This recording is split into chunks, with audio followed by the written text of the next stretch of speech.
you doing, Manginas? Tanky Toddler here, bringing you guys another Job Stories episode 4. Already 4 deep, I like it. And so, I have a question for you guys, unrelated to Job Stories and Call of Duty. And it is, would you guys be interested in seeing a Pokemon playthrough? And that's really random, like, what the hell? Because these last couple days, I'm in, like, man, I don't know why, but, like, I kind of want to play Pokemon. And I didn't know why.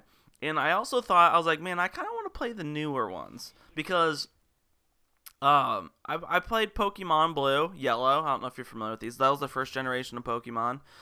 Which, by the way, I just looked them up. I was like, there's different generations. And then I guess I played the second generation of Pokemon, but I don't really remember it that well. Like, I remember getting the cards, I remember having the game, but I don't really remember all the new Pokemon. But I remember I had Silver. I remember I had Blue, Yellow, and Silver were my 3 Pokemon games. And so I thought it'd be kind of cool to go through and to do like a blast from the past and go through all the new Pokemons, like from the first generation on. And so I'll start to learn the different Pokemon and stuff like that. I don't know what the next ones after are. I think they're like Sapphire. I mean, I can just look them up and everything. But I just want to know. I just want to gauge some interest from you guys if you guys are willing to see something like that. And then also, I was told there's like a Pokemon MMO where, like, you know, you go around mass multiplayer online, whatever, and you actually go around, you can battle other people online, collect Pokemon. It's like the same game, but then there's like 1,000 other people playing online with you, which is kind of cool. And I always thought that was a really cool, neat idea if that ever happened. And apparently it's a thing. So I might start streaming that and maybe doing some uploads of that too, if you guys want me to. Because I don't really want to do it if nobody's like, yeah, that sucks. And I'll just do it on my own time, you know.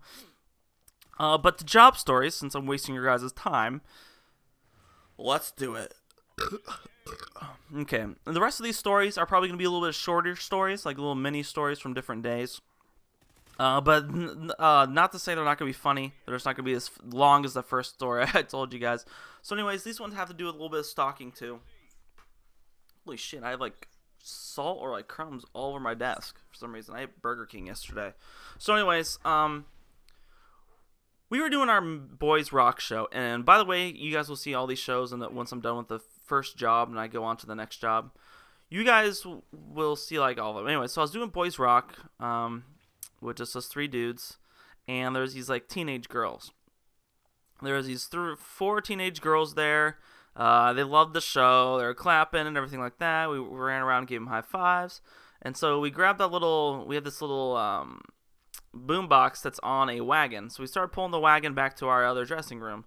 And as we're pulling it back, I noticed we have some people following us. And what do you know? They're the 4 teenage girls.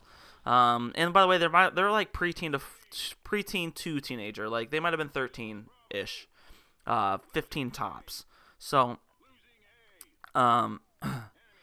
we get back in there and we're like, all right. I was like, guys, I'm pretty sure they followed us over and they're right around this corner waiting for us. I was like, I'm not sure, but let's check it out, you know. So we go out and they're there waiting at the corner for us. They were kind of trying not to be so obvious about it, but I mean, it was pretty obvious. We pass them, and we can hear them walking behind us because they all have flip-flops. So, I mean, you can hear them, like, just, you know what I mean, that flip-flop noise that smacks your, like, back of the heel and then to the ground, you know? So they're making the flip-flop noises. We're going to give them a name. We're going to call them the floppy. Flippy-floppy. We'll call them the flippy-floppy noises. So they're making the flippy-floppy noises, and so we were talking, like, really quietly because they were trailing a little bit behind us, and we're like, all right, guys, let's see, like, if they're following all of us, just one of us, or let's see if they're actually following us. And we're like, all right. So the one guy who was Jake, he was in my other story, he stopped and talked to a games person that he used to work with. They kept following me and Alex. So I was like, all right, Alex, I am going to tie my shoe right now. You keep walking ahead. See if they stop behind me or see if they keep following you. And so I stopped down and tie my shoes, and the flippy floppy noises fucking just stopped. It was like, how do you make a flippy flop noise? I don't know. there's nothing. Silence. I thought like I was gonna get murdered, and the whole time I was just pretending to tie my shoe, and I was like, oh my god, oh my god, oh my god. I was like freaking out. And so I hurried and jogged up to Alex, caught up with them, and then we went to the back of our next show, which was at a church. We actually have a church in the amusement park, a little small one, and so I catch up to him. We're in the back waiting for the church to be unlocked for us to perform later with the other girls, and we're back there, and we see the girls.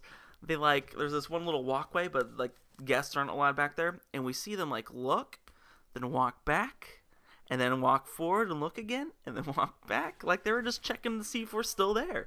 Like they wanted to make sure that they saw our next show. Like they didn't want us to just leave them. By the way, that was a funny kill, I thought. But anyways, like they're like, no, they're just checking us out to see where we're at. So the girls finally get there, and we were told them about like, yeah, we got some preteens following us, And they're like, oh, that's cute. That's so adorable. And we're like, no, it's kind of weird, I think. I thought it was kind of weird. It's like, I kind of understand. Like, how there's groupies, like One Direction, like everybody's just like, oh my god, all the girls are screaming. We literally had like a little small set of groupies. Like, but, never mind. There's different definition of groupies, I guess. But like, there were just little followers, fangirls.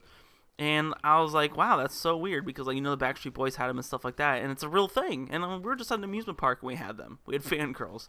So anyways, we were getting ready for the show. And it was like they call them a two-way mirror when, like, you can see out, but they can't see in the mirror. So we were looking out there and we see all 4 girls all in the front row. They were all prepping their hair, doing their makeup, putting eyeshadow on, putting lipstick on. It was hilarious. Like they were all just, there were 2 were in the left side, 2 were on the right side, all getting their shiz together. And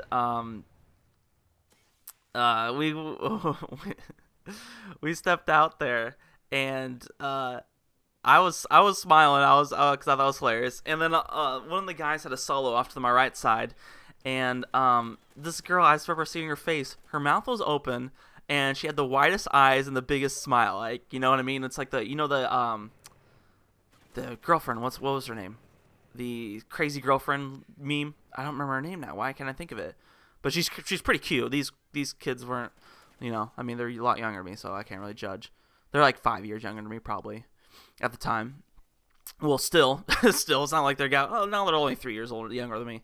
But man, what the crazy? Okay, whatever. You know what I'm talking about, right? Just Google a crazy girlfriend meme, and that's what it is. I can't remember what the name is. But anyways, that's what it looked like. And so then it was my turn to sing with everybody, that we're all singing. And I had to stop. I couldn't sing. I was laughing so hard that I couldn't do anything. I was just like, oh my god, this is awesome. And so once the show was done, they were still there. They were waiting for us to get out, and so we had to walk down this busy street, busy street as in like the street of the amusement park, to our other dressing room to do our last show, and our country show. And as we were leaving, this parent or like this guy, we didn't know who he was. He was like, "You guys have like you guys have followings, like people following you right now." And we're like, "Yeah, we know." So we started like booking it, and the funniest part was, it sounded like a stampede of flippy floppy noises because like they were running after us. They were really running, so the flippy floppy noises were a lot more faster, a lot more harder. They were like, oh my god, I thought I was gonna get tackled. And so because we were just like busting it because we knew they were behind us and everything, and so that was the coolest part, was how fast they were chasing us. Like I don't know what the deal was, and so I mean now I feel kind of bad. We should have actually talked to them. We probably would have made their day. But I feel kind of bad the way we did it. So anyways, the next show went on. They were just staring at us again, and then they were waiting right outside our dressing room, and we were tired. We were ready to go home and everything. So what we did was, we're supposed to go out this dressing room, go to that busy street that they were chasing us down with the flippy flappy noises and the stampede, and there's exit. I mean, the exit's right there. But instead, what we did was, where our dressing room is, there's a ride right behind it, and right where that ride is, there's a huge hill. And where they were sitting, they wouldn't be able to see us if we went that way, unless we stood up. So what we did was, we left the dressing room, we army crawled right around the ride on that hill until we got to the other side, and then just ran. We all ran towards the other exit. And then we never saw them again. That seems to be the theme of all these job stories, is that I'm never seeing any of these people again. Because I never saw the guy that wanted me to pee on him again. So, yeah, if you missed that, go back to the last episode. It'll be in the link in the description, I believe. So, yeah, that was weird. That was fun, though. Like I said, we probably should have been nicer about the situation, because obviously they loved us. And so, we could have made their day by coming out to talk to us. But, I mean, it's just kind of awkward, really. I mean, we're just there to sing, be performers. I mean, then they were a lot younger. I think if they were our age, and they had seen a lot of shows, that we would enjoy talking to them a little more. But I mean, when they're like 12 to 15, and I was 18, the other guy was 23, and then the other one was, I think, the same age as me, maybe a little older. So, yeah. That's the story about the preteen stampede girls. And I'm almost done right now with the singing job. But I still have a few more stories, mostly about the workers. The rest of the stories are mostly about the workers. There's probably another few other stories I can remember about some of the guests that were watching us, and how I flubbed up some stuff during the shows, which is pretty funny. Then after that, like I said, guys, I'm going to upload an episode of behind the scene videos where we just like fucked around, and then the shows. So I hope you guys enjoyed this video. Leave a like if you do.